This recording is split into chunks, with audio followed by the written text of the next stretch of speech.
Hi friends, நேற்று night பாப்பா 2 பேருக்கும் சாப்பாடு கொடுத்ததுக்கு அப்புறமா என் வீட்டுக்கார் வந்ததும் சட்னி ரெடி பண்ணுவேன். சாம்பார் இருக்குது. தோசை கூட சட்னி சாம்பார் வச்சு சாப்பிட்டா என் வீட்டுக்காருக்கு ரொம்ப பிடிக்கும். அதனால சட்னி பண்ணிவிடுவேன். சட்னி பண்ணுறதுக்கு ஒரு கடாயில் 2 ஸ்பூன் எண்ணெய் சேர்த்துக்கலாம்.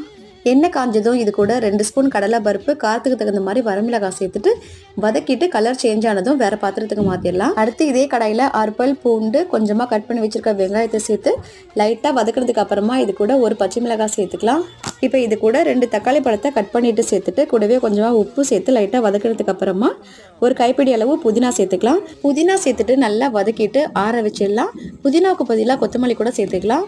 இப்போ ஒரு மிக்சி ஜாரில் வறுத்து வச்சிருந்த கடலை பருப்பு, வரமிளகாய் சேர்த்துட்டு கூடவே கொஞ்சமாக தேங்காய் துருவல் சேர்த்து கொரகொரப்பாக அரைச்சதுக்கு அப்புறமா இது கூட வதக்கி வச்சிருந்த தக்காளி வெங்காயத்தை சேர்த்துட்டு அரைச்சி எடுத்துக்கலாம். தாளிக்கிறதுக்கு 1 ஸ்பூன் எண்ணெய் சேர்த்துக்கலாம். எண்ணெய் காஞ்சதும் கடுகு, உளுத்தம் பருப்பு சேர்த்து தாளிச்சிட்டு பொரிஞ்சதும் கொஞ்சமாக கருவேப்பிலை சேர்த்துட்டு சட்னி கூட சேர்த்து மிக்ஸ் பண்ணிட்டோம் அப்படின்னா சட்னி ரெடி ஆகிடும்.